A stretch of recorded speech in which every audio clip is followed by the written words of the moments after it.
जय श्री राम। आज हम अरण्यकांड में पढ़ने जा रहे हैं 13th चौपाई संख्या। और तो फिर सबसे पहले बोलेंगे जय श्री राम। मंगल भवन अमंगल हारी, गवाहो सो दशरथ अजर बिहारी। दीन दयाल बेरद संभारी, हरो नाथ मम संकट भारी। उमा सहित सिया जपति पुरारी, मंगल भवन अमंगल हारी। तब रघुवीर कहा मुनि पाही, तुम सन प्रभु दुराब कछु नाही। तुम जानहु जहि कारण आयऊ, ताते तात ना कहि समुझायो। तब श्री राम जी ने मुनि से कहा, हे प्रभु, आपसे तो कुछ छिपाव है नहीं। मैं जिस कारण से आया हूँ वह आप जानते ही हैं। इसी से हे तात, मैंने आपसे समझाकर कुछ नहीं कहा। अब सोमंत देहु प्रभु मोहि, अब सोमंत देहु प्रभु मोहि। जहि प्रकार मारो मुनि द्रोही, मुनि मुसुकाने सुनु सुनी प्रभु बानी। पूछे हूँ नाथ मोहि का ज्ञानी। हे प्रभु, अब आप मुझे वही मंत्र दीजिए या सलाह दीजिए जिस प्रकार मैं मुनियों के द्रोही राक्षसों को मारूं। प्रभु की वाणी सुनकर मुनि मुस्कुराए बोले, हे नाथ, आपने क्या समझकर मुझसे ये प्रश्न किया है? क्योंकि वो तो जगत के स्वामी हैं और वो देखिए मुनि से वो मांग रहे हैं कोई मंत्र, कोई सलाह दीजिए जिससे कि मैं उनका वध कर पाऊँ, उन्हें राक्षसों को मार दूँ, जिससे मुनियों को खा जाते थे उन राक्षसों की यहाँ पर बात हो रही है। तुम रई भजन प्रभाव आघारी, जानऊ महिमा कछुक हामा तुम्हारी। उमरी तारु विशाल तब माया, फल ब्रह्मांड अनेक निकाया। हे पापों का नाश करने वाले, मैं तो आप ही के भजन के प्रभाव से आपकी कुछ थोड़ी सी महिमा जानता हूँ। आपकी माया गुड़हल के विशाल वृक्ष के समान है, अनेकों ब्रह्मांडों के समूह ही जिसके फल हैं। जीव चराचर जंतु सामाना, बीरत भीतर बसहि ना जानहि आना। ते फल भक्षक कठिन कराला, तब भय डरत सादा सौ काला। चल और अचल जीव गुलर के फल के भीतर रहने वाले छोटे छोटे जंतुओं के समान उन ब्रह्मांड रूपी फलों के भीतर बसते हैं, और वे अपने उस छोटे से जगत के सिवा दूसरा कुछ नहीं जानते। उन फलों का भक्षण करने वाला कठिन और कराल काल है, वे काल भी सदा आपसे भयभीत रहता है। ते तुम सकल लोकपति साई, पूछे हूँ मोहि मनुज की नाई। यह बार मांगाऊँ कृपा निकेता, बसहूँ हृदय श्री अनुज समेता। उन्हीं आपने समस्त लोकपालों के स्वामी होकर भी मुझसे मनुष्यों की तरह प्रश्न किया। हे कृपा के धाम, मैं तो यह वर मांगता हूँ कि आप श्री सीता जी और छोटे भाई लक्ष्मण जी सहित मेरे हृदय में सदा निवास करें। अबिरल भगति बेरति सत संगा, चरण सरोरुहु प्रीति अभंगा। यद्यपि ब्रह्म अखंड अनंता अनुभव गम्य भजहि जहि संता। मुझे प्रगाढ़ भक्ति, वैराग्य, सत्संग और आपके चरण कमलों के अटूट प्रेम प्राप्त हो। यद्यपि आप अखंड और अनंत ब्रह्म हैं, जो अनुभव से ही जानने में आते हैं और जिनका सतजन भजन करते हैं।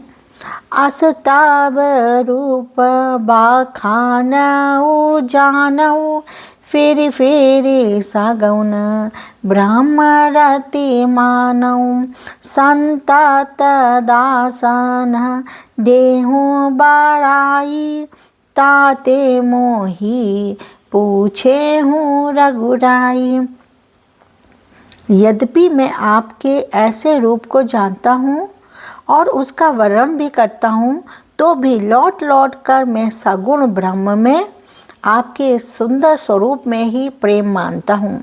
आप सेवकों को सदा ही बढ़ाई दिया करते हैं। इसी से हे रघुनाथ जी, आपने मुझसे पूछा है। वो कहते हैं मैं निर्गुण भगवान, आपको मैं रूप से भजता हूँ, फिर भी आपका स्वरूप इतना सुंदर है, इतना मनमोहक है, इतना आकर्षक है, इतना मतलब प्रेम में है कि मैं आप में ही स्वरूप को आपको भजता रहता हूँ और वही स्वरूप मेरे मन में आ जाता है दोबारा से। मैं प्रभु परम मनोहर ठाऊं, पावन पंच बाटी तही नाऊं। दंडक बन पुनीत प्रभु करहूँ, उग्र साप मुनि बरकर हरहूँ। हे प्रभु, एक परम मनोहर और पवित्र स्थान है, उसका नाम पंचवटी है। हे प्रभु, आप दंडक वन को, जहाँ पंचवटी है, पवित्र कीजिए और श्रेष्ठ मुनि गौतम जी के कठोर शाप को हर लीजिए। बास करहूँ तह रघुकुल राया, कीजे सकल मुनि पर दाया। चले राम मुनि आया सुपाई, तुरत ही पंच बाटी नेराई। हे रघुकुल के स्वामी, आप सब मुनियों पर दया करके वही निवास कीजिए। मुनि की आज्ञा पाकर श्री रामचंद्र जी वहाँ से चल दिए और शीघ्र ही पंचवटी के निकट पहुँच गए। गिधराज से भेंट भई, बहुविधि प्रीति बढ़ाई। गोदावरी निकट प्रभु रहे, परम ग्रह छाई। वहाँ गृधराज जटायुओं से भेंट हुई। उसके साथ बहुत प्रकार से प्रेम बढ़ाकर प्रभु श्री रामचंद्र जी गोदावरी के समीप पर्णकुटी जाकर रहने लगे। मंगल भवन अमंगल हारी, डबहु सुदशरथ अजर बिहारी। दीन दयाल बिरद सम भारी, हरो नाथ मम संकट भारी। जब ते राम कीन तह बासा, सुखी भये मुनि बीती त्रासा। गिरिबान नदी ताल छाबी छाए, दिन दिन प्रति अति होई सुहाए। जब से श्री राम जी ने वहाँ निवास किया, तब से मुनि सुखी हो गए, उनका डर जाता रहा। पर्वत, वन, नदी और तालाब शोभा से छा गए। वे दिनों दिन अधिक सुहावने लगने लगे और उन्हें बहुत सुंदर मालूम होने लगे। खग मृग बंड आनंदित रहाहि, मधुप मधुर गुंजत छवि लहाहि। शोभन बरने न सक आहि राजा, जहाँ प्रकट रघुबीर बिराजा। पक्षी और पशुओं के समूह आनंदित रहते हैं और भोरे मधुर गुंजार करते हुए शोभा पा रहे हैं। जहाँ प्रत्यक्ष श्री रामचंद्र जी विराजमान हैं, उस वन का वर्णन सर्पराज शेष जी भी नहीं कर सकते। वो जगह इतनी सुहावनी, इतनी मनोहर, इतनी अनुपम लग रही है कि जो शेष जी हैं, शेषराज जो हैं, वो भी उसकी व्याख्या नहीं कर सकते। उसका बखान तुलसीदास तो कर ही नहीं सकते, वो भी नहीं कर सकते।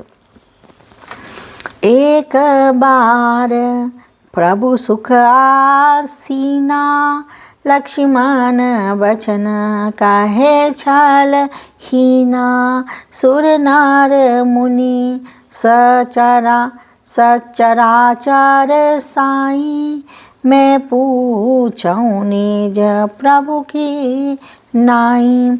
एक बार प्रभु राम जी सुख से बैठे हुए थे। उस समय लक्ष्मण जी ने उनसे छल रहित सरल वचन कहे, हे देवता, मनुष्य, मुनि और चराचर के स्वामी, मैं अपने प्रभु की तरह आपका स्वामी समझकर आपसे पूछता हूँ। मोहि समुझाई कहूँ सोई देवा, सब ताजी करो चरण राज सेवा। कहूँ ज्ञान वैराग आरु माया, कहूँ सो भक्ति करहूँ जय ही दाया। हे देव, मुझे समझाकर वही कीजिए जिससे सब छोड़कर मैं आपकी चरण रज की ही सेवा करूं। ज्ञान, वैराग्य और माया का वर्णन कीजिए और उस भक्ति को कहिए जिसके कारण आप दया करते हैं। ईश्वर जीव भेद प्रभु, सकल कहो समुझाई। जाते होई चरण रति, शोक मोह भ्रम जाई। हे प्रभु, ईश्वर और जीव का भेद भी सब समझाकर कहिए जिससे आपके चरणों में मेरी प्रीति हो और शोक, मोह और भ्रम नष्ट हो जाए। मंगल भवन अमंगल हारी, द्रवहु सो दशरथ अजर बिहारी। दीन दयाल वरद सांभारी, हरो नाथ मम संकट बारी। उमा सहित सिया जपति पुरारी, मंगल भवन मंगल हारी। जय हो श्री रामचंद्र भगवान की जय हो, जय हो राम जी की जय हो। आज हमने अरण्य कांड की 2 चौपाइयाँ कंप्लीट करी हैं, 13 और 14, 13वीं और 14वीं हमने चौपाई कंप्लीट करी है। फिर हम कल आपसे मिलते हैं, आगे बढ़ते हैं और आगे पढ़ते हैं। तब तक के लिए जय श्री राम।